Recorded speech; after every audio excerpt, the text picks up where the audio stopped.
Привіт! Сьогодні поговоримо про Spyderco Bow River. Це, звісно, не є якоюсь новинкою. Цей ніж, наскільки я пам'ятаю, вже продається більше 3 років, і за цей час ця модель Spyderco стала досить популярною. Як на мене, це трохи дивно, тому що це не той бренд, який здатен похизуватися якимось суттєвим різноманіттям фіксованих ножів. Наразі в нашому асортименті близько 12, наскільки я пам'ятаю, моделей Spyderco з фіксованим клинком. І Bow River – це найдешевший ніж Spyderco, саме в категорії Fixed Knife, при тому найдешевший з суттєвим відривом. Давайте ж подивимось, що взагалі такого цікавого в цій моделі, чому вона стала популярною, чому про нього багато говорять, багато купують, багато ним користуються, і взагалі чому ця модель на слуху в українського ножеманства. Ніж постачається в стандартній такій спайовській коробочці, в комплекті з наклейкою на холодильник, брошурою, в якій все ретельно розписано про цей ніж, про його дизайнера, про історію створення і так далі. Якщо володієте англійською мовою, можете почитати у вільний час. Також в комплекті з цим ножем йдуть шкіряні піхви, про які трохи згодом поговоримо.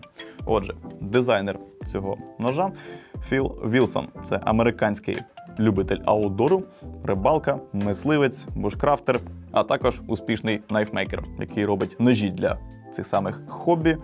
З 1985 року він спеціалізується на кастомних фікседах, які, власне, розробляє і робить для використання у цих своїх аутдорних хобі.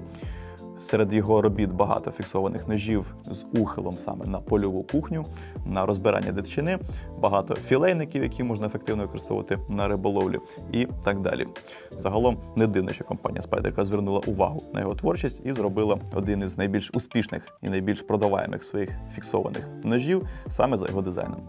Отже, що по ножу? Він середній за габаритами, має конструкцію фултанг і дехто сказав би, що це придає йому якоїсь міцності, якоїсь стійкості до силових робіт, але цей ніж абсолютно про інше. Він зовсім не про стійкість до якихось навантажень, він зовсім не про силову роботу. Тут у нас по обуху 3 мм в найтовщому місці, там де руків'я переходить в клинок. Далі у нас товщина поступово зменшується, спуски у нас високі і вони практично від самого обуху. І зведено все це діло в 0,2 мм. Тобто що ми маємо? Ми маємо різак. Польовий різак, я б навіть сказав би навіть ніж для польової кухні. А чому ні, власне? Це зовсім не той ніж, який хочеться якось навантажувати, бити йому по обуху, давати йому якихось бокових чи поперечних навантажень, щось ним длубати, рубати. Ні, це зовсім про інше. Взагалі, ножі з 3-мм обухом, в принципі, не передбачають якогось хардюзінгу, особливо на прямих спусках від обуху. А так як компанія Spyderco зробила тут свій фірмовий отвір в полотні клинка, для того, щоб ніж мав фірмовий стиль, це ще більше не передбачає використання його в якості інструменту для важких силових робіт. ТТХ цього ножа наступні. Загальна довжина виробу складає 207 мм, довжина клинка 112 мм, товщина по обуху в найтовщому місці 3 мм, маса цього ножа складає 111 грамів, а разом з піхвами 160 грамів. Клинок має профіль trailing point, тобто вістря у клинка трошки припіднято відносно лінії обуху. Сталька тут 8 хром 13 з фінішем у вигляді дуже такого дрібного поперечного сатину, який вже на межі з грубим поліруванням знаходиться. Багато дискусій з приводу 8 хром 13. Така сталь, яка вже давно є загально прийнятим стандартом. Вона в своїй ціновій категорії є досить збалансованою, майже не іржавіє, абсолютно легко гостриться і мусатиться навіть в польових умовах елементарним абразивом, при цьому досить непогано ріже. Тобто такий собі золотий стандарт бюджетної категорії. І якщо, власне, розглядати цей ніж таким, яким він був створений, для чого він задумався, для польової роботи, переважно по продуктам, то 8 хром 13, мені здається, просто за очі вистачить. Руків'я цього ножа складається з 2 плашок склотекстиліту G10, такого досить смугастого. Він мені особисто нагадує той G10, що ми бачили на накладках недавно оглянутого Cold Steel Mayhem. Теж такий чорно-сірий смугастий G10, який досить гладенький, він заполірований, його приємно брати до рук. Тримати тут немає якоїсь агресивної насічки, якоїсь текстури, яка буде чіпляти вам шкіру, але вона тут і не потрібна, це ніж зовсім для іншого. Він не передбачає якихось екстремальних там навантажень. Це не для тих ситуацій, де ви покладаєте на цей ніж, власне, своє життя чи свою безпеку. Ні, це для людей, які нікуди не поспішають і нарізають якісь продукти в польових умовах після риболовлі для того, щоб щось поїсти і насолодитись, власне, перебуванням на свіжому повітрі. Ніж має нерозбірну конструкцію, тому що ці накладки кріпляться до хвостовика з допомогою 3 заклепок. Тобто воно один раз на заводі зроблено і більше ви все це діло ніколи не розберете. Ближче до навершя тут спресована невеличка трубка, яка виконує роль тімлячного отвору, діаметр якого дозволяє легко продіти вдвічі складений паракортик або будь-який інший шнур, з якого ви захочете зробити тімляк. Руків'я насправді має досить просту, але при цьому ергономічну форму. Він приємно тримається в руках, нічого не наминає, навіть якщо з силою його взяти, хоча знову ж таки нагадаю, що це не для силових робіт, це для звичайної роботи по продуктам. При цьому баланс ножа знаходиться десь близько середньої заклепки, тому він нормально, надійно тримається в руках, сам по собі нікуди з руки не дівається, і це також додає певної зручності під час роботи в полі. Піхви цього ножа, які йдуть з ним в комплекті, зроблені досить добротно, з такої товстелезної, грубої, пахучої шкіри. Вони прошиті суровими нитками, також додатково скріплені 4 чорними заклепками.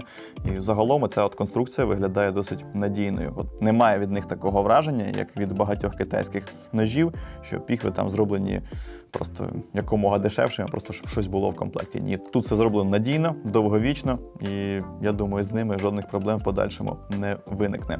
На піхвах бачимо павучка. Для носіння на поясі тут зробили таку петлю. В принципі, я думаю, більшість поясних ременів сюди можна буде продіти.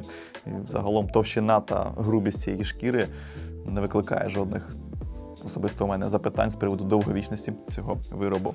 В піхвах ніж сидить досить надійно, сам нікуди звідти не вискакує, навіть не зважаючи на масивність цього руків'я.